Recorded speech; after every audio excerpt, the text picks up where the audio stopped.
Hello, my name is Melissa Neal, and today I'd like to talk to you about some important issues for students and educators in the preschool and kindergarten classroom. According to a 2013 study of the Child Trends Data Bank, it indicates that 3.2% of children aged 3 to 4 have been diagnosed with a learning disability, 75,000 in California, and of that, 39% receive their education in the general curriculum, while an astonishing 36% of the population receive their education in separate schools or classes. According to the Pew Trust, research demonstrates that high-quality pre-K increases a child's chance of succeeding in school and in life. Children who attend high-quality programs are less likely to be held back a grade, less likely to need special education, and more likely to graduate from high school. Inclusion is the best option for any student, and as an educator, I will support them in every way possible.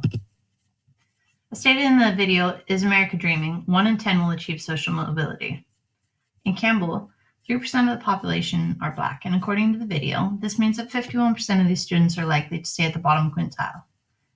With 4.4% of the population unemployed and 8.5% earning $200,000 or more, there's still a great many factors that can reduce the chance of social upward mobility. It is up to me to help these children establish a desired education to help them from dropping out, which will increase their chance of social mobility. In a master's thesis on the benefits of children's education, Stecken states, students exposed to positive stimulation experiences as young children develop enhanced learning capabilities, which will improve their odds for staying in school. The goal is for these students to graduate and to increase their chances of social mobility. With a population of 3,500 Hispanic and Latino students, it's the largest population of the Campbell Union School District. With these numbers, it's beneficial for me to know about their culture as I enter the school district. One common misconception of Hispanics is that Hispanic teen birth rates are high. However, according to the CDC, birth rates have dropped by almost half since 2006, with a dropout rate of 12% of Hispanic students in 2014 being the highest in the nation. I hope to be a positive influence and help break these misconceptions.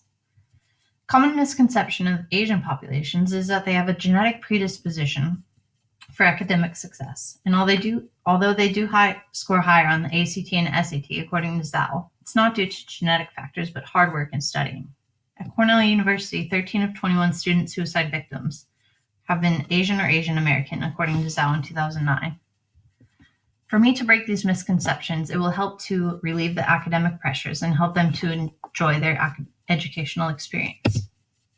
Some controversies that I may encounter in California education include Proposition 58. With a growing number of ESL students, the challenge will be to ensure that every student receives the best possible education while ensuring that the ESL students are getting the support they need to develop their understanding of the English language and the subjects they're studying. SB 77 eliminates religious and philosophical exemptions to vaccination, according to understanding the new policies. Challenge here is that many parents are opting not to vaccinate due to thinking it may lead to autism, which means that many students will be required to be homeschooled. No Child Left Behind requires that students to be tested on literacy and mathematics. The challenge faced here is that teachers are forced to teach to the test rather than having the ability to teach in the moment. Many students do not do well with testing, and this goes directly against universal design and leads to the achievement gap, as many students do poorly on testing due to either language and cultural barriers or simply don't test well, which means that their knowledge is not represented by the testing. Assistive technology is defined by the video, What is Assistive Technology? As returning independence through technology. With the prevalence of students with special needs, it is imperative that educators familiarize themselves. According to the Santa Clara Union School District, every IEP team needs to consider every student's need for assistive technology. To do this effectively, at least one member of the IEP team needs to have some knowledge about assistive technology. As a future educator, it is up to me to keep abreast with the education of the assistive technology out there.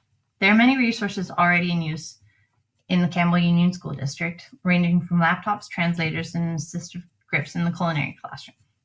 SELPA is a great resource which connects parents with other parents and also helps them to find technology in the Bay Area, such as lending centers in the Silicon Valley Independent Living Center, which has 2 locations within an hour of the school district.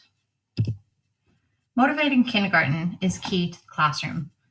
What works for some students may not work for others, and even that will not work in every situation. It is up to me as an educator to find out what does motivate these students to increase their chance of success. According to McRae and Guthrie, an extremely widespread research finding that internal motivations are positively correlated with reading achievement. Merely telling our students that they need to learn to read is not enough. They need to want to learn to read. And to me, this means finding their interests so that they can find books that they will enjoy, which will help them to read more proficiently. In motivating students to write through the use of children's literature, it's stated that research has shown students benefit in many ways from engaging in children's literature. Richard Lavoic's motivational strategies of products, which incorporates different disciplines which work well with autonomous and inquisitive children, is very similar to this basis. Children are encouraged to write in personal journals and to share their writings. By using the children's literature, it provides scaffoldings for these children. In Campbell, California, the district is now having an attendance challenge in which students are rewarded for their attendance. This extrinsic motivation is similar to Richard Lavoie's motivational strategies.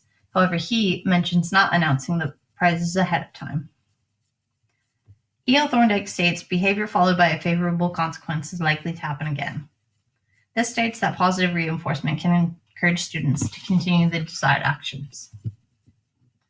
In the kindergarten setting, there will be many conflicts that need to be resolved on a daily basis, and for me it is important to know about conflict resolution so I can teach my students.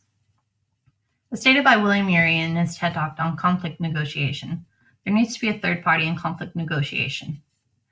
For me, this is imperative for the preschool and kindergarten classroom, as I will often need to step in and let these children know what is at stake by their fighting. Setting the foundation for active listening will be a cornerstone to collaboration in my classroom. Active listening is defined as making conscious effort to hear and understand people so that you get the complete message according to Mind Tools. I will teach my students to pay attention to the person they're speaking to by showing you're listening with eye contact and nonverbal gestures. In a meta-analysis by Johnson & Johnson, teaching children to be peacemakers includes learning what is and what is not a conflict, negotiating integration agreements to conflicts, mediating classroom conflicts, and implementing programs and receiving ongoing training. When students are from different cultures, ethnic, social classes, and language backgrounds, the different strategies used to manage conflicts may create some chaos. Life in school gets easier when all students and staff members use the same set of negotiation and mediation, according to Johnson & Johnson. By teaching my students foundations for expressing their needs and listening to the needs of others, I hope to set them up for future success in mediation and collaboration. By setting the same expectation and procedures for all students, we will all know how to get together and to fulfill our needs.